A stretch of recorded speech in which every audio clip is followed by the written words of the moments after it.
Hello everyone. This is Jill. Welcome to my channel. I'm doing just a quick little journal flip through, walk through, talk through video for those of you on Instagram who wanted to have a glimpse inside of the journal that I recently posted. I work in the Hobonichi cousin avec. Primarily, and so I posted a side view of how chunky it got, though mine is really nothing compared to some people's. I really appreciate how thin the paper is, and I do a lot of writing in mine, though as you'll see, every page has some decoration on it, some kind of art experimentation, and it's like constantly evolving. I've been doing this since I think 2020, at least the last 4 years or so. So I'm going to show you my setup. This is a Shakespeare A5 notebook, the Vesper, which I really love. My boyfriend got this for me for a birthday present 3 years ago. So I've been using it for the last 3 years, and it's like nicely marked up. And I keep a few other things in here, just a kind of regular another, like, this is empty, but a journal that I might move into for like less like structured daily stuff. A brainstorming notebook, which I use for lists and plans and things like that. This is a new notebook. I'm trying out this Clairefontaine paper with my fountain pens, and it is really kind of like a gratitude journal. And then here's my journal. This is the second part, the July through December. And so we can take a look at that after I walk through some of the pages from last year. But I wanted to show you the, I think you can see them most clearly here, the little date markers that I use. These are from a company called Johan. I think I got that right. Anyway, a Japanese company, I think it's Japanese, that produces these in lots of different formats. I love birds, so they're transparent, and each one has a tiny bird on it with a little, let's look at August here, with a little tiny number. They're very hard to see since they're transparent, but they're also like really strong compared to, say, a paper version, because they're like a thin plastic. So this is kind of new for me, but I've been really enjoying these, so that when I put my whole journal together, the other half goes like to here, and then these follow. They're very easy to put on in the right place because Hobonichi gives you the month. Okay, enough of that. You probably don't want that kind of detail. Okay, so here, what I do when I'm done, this is all finished. I've done everything I'm going to do in this Hobonichi cousin. Temporarily, I put them in this Lockbee journal because I like to flip back through it and read things and look things up. So the most recent year is handy for me. Then when I have both of them done, I put them in a Heidi Swap binder. These binders are just great for the Hobonichi books because, and you can see this is what 2 look like and how much they get chunked up, because they have these metal bars. And so these just sit in the metal bars like this. And yeah, so that's my system for my daily journal. And let's look at a few pages because you wanted to see some of that. Mostly what's sticking out on the edge are these, what I was just talking about, these date markers. Sometimes I staple on a little ribbon. Sometimes it's just pages that have like little cards that stick out a bit. So nothing too special there. Let's see, we'll start. I marked a few pages. One page I kind of put some paper over, something private, but I don't have too many like deep hidden thoughts in these journals, so I don't mind sharing some of the pages, but I do actually feel happier like not ordinarily not sharing on social media. Just, yeah, it's kind of more comfortable and freeing. I put in some illustrations from Instagram that I find inspiring and some artists that I want to remember. So that's that. I occasionally use die cuts, which is what that is. Lots and lots of washi tape. You're going to see that everywhere. Lots of stamping. Here's some stampings for the numbers of the days. This is January. Let me move ahead here. Okay, this is a good example of kind of a typical 2-day spread. I stamped here on a piece of paper, used another die cut, experimented with some stamping on this thin paper, which I really liked. I often use labels, sometimes just in like nonsensical ways like that.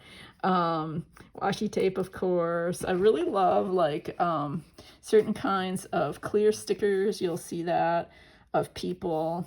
Books, I'm always reading, I'm teaching. These are watercolor rub-ons that are really great in a journal. I'm going to say something at the end about the fountain pens I use. So I always write on this paper with fountain pens and use different inks. Here you can see more of a pink and a gray. Again, stamping, stickers, washi. This is a art journaling stamp, but as I was playing with it, I had like an extra one that I could just cut out and use in my journal. This is washi tape that's like, I don't know if you can pick up the shine on it. It's foil effect.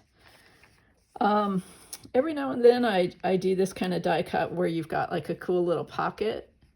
And the fun thing about a journal is it can be completely random, which is really great for my creativity. More washi tape there.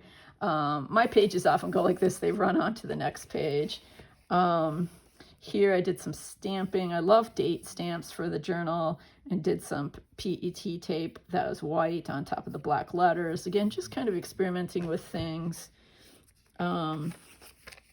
Occasionally I include like photographs from my life, but I've been doing more of that in like separate notebooks, so there's less of that kind of photograph. This is a photograph that Journal Station actually sent of the washi tape I purchased. I just thought that was too great. It's a little Instax, and so I put that in the journal. This is like a classic. I'm always like reading, so yeah, let's see. Gives you a little idea. Here's a spread. I want to do more of these where I actually like take a moment to stamp or use stickers to give a kind of heading to the day. Haven't been doing that much. I've been super busy, so haven't taken time for that. But yeah, Hazel's birthday, best day, flowers, love ya, and then this cool little birthday cake. So things like that make me really happy looking back. I created some little layered pieces for both scrapbooking, art journaling, my journal, and so every now and then I pop one in here, which is again really fast and handy. So I wanted to show you that. Punches. Okay, here's some PET tape that I love. I'm trying to think who it's from. Anyway, it's again a little stationery company, and I've got a whole roll of it with these different people doing different things, walking the dog, stuff like that. It's just perfect for a journal, I think. And yeah, so you kind of get the idea. Here I had something a little more private, a little venting about something. I don't do too much of that in my journal. I love to save these notes from Yoseka workers. This is from May, about the pen that I got, and or other stationery items. They're so sweet. I would never want to throw those notes away. It's so great they spend the time writing them. Here's another little cluster that I popped into my journal. Stamping on labels has been a favorite. This turned out kind of cool. This is actually stamping, and then I had a leftover circle from a die cut that I just put on top of it. So it's you can be very free and experiment a lot. These are, looks like highlighter, but it's really experimenting with transfers that highlight. And then I love to use stencils. So here's an example. This is from March. So shamrocks. We're just about done.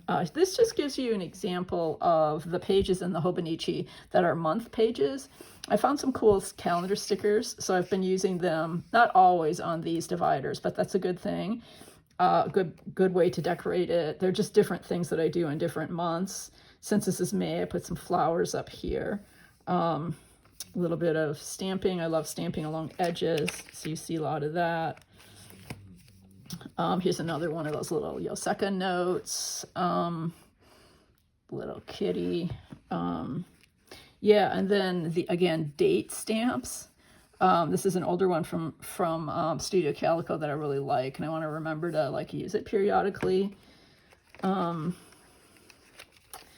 And then this is my very last page spread before I move into the new journal. So I just put move on here at the end. Yeah, I like to work along the edges and save room in the middle for fountain pens and writing. Okay, so for my fountain pens, and if you watch my fountain pen video, you probably saw this. I like to do a currently inked for each. That's how I use the weekly spreads for fountain pen currently inked lists. And then that way, if I'm wondering what ink I used on a particular page, I can kind of go back to this date and look at what the, I can figure it out really easily. In the future, I might do a little more of just like jotting the ink at the bottom of the name at the bottom of the page, because I'm really doing a lot of ink exploration these days.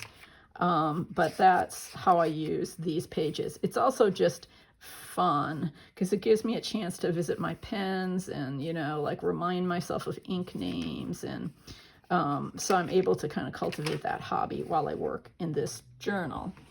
Okay, so then I moved into this one. Nothing too private on the first few pages, so I'll just go ahead and do a little flip through. This was a freebie that I put here on the month for July, and then I put the calendar over here actually on the 1st of July. Some Alice in Wonderland stickers. I love Alice in Wonderland. Actually did some cooking with soy sauce. I think this is a bottle of soy sauce. It is for me anyway. So I put that on here. Some Baumkuchen stickers. They're always so beautiful. Labels I love. This actually happened to be an extra one that didn't quite work out for a scrapbook page, so I put it here. Stamping. Yeah, and so that's where we're at with my journal, and so that gives you a pretty clear idea, I think, of what my setup is like and how it's working for me. The other thing I do is I keep this 5-year journal, and this is imperfect, as most people find when they do a 5-year journal. And I'm okay with that. I started it actually in the middle of the year in 2022, and but it's so much fun to see what you were doing on that day a year earlier. And I've been, since I started it in the middle of the year, when I get to this year, it'll be pretty darn consistent for the second half of the year, which will be really good. It's funny how it takes discipline to do this kind of project, because it's like, not even 5 minutes. It's a really quick project, but it's fun to see like 5 years all in one page when you get done. And in some cases, it's not going to be a complete 5 years, and that's okay. It's, training those muscles for being consistent as a journaler. And I feel like, it's just a process. You got to trust it. You got to be accepting of when you get behind.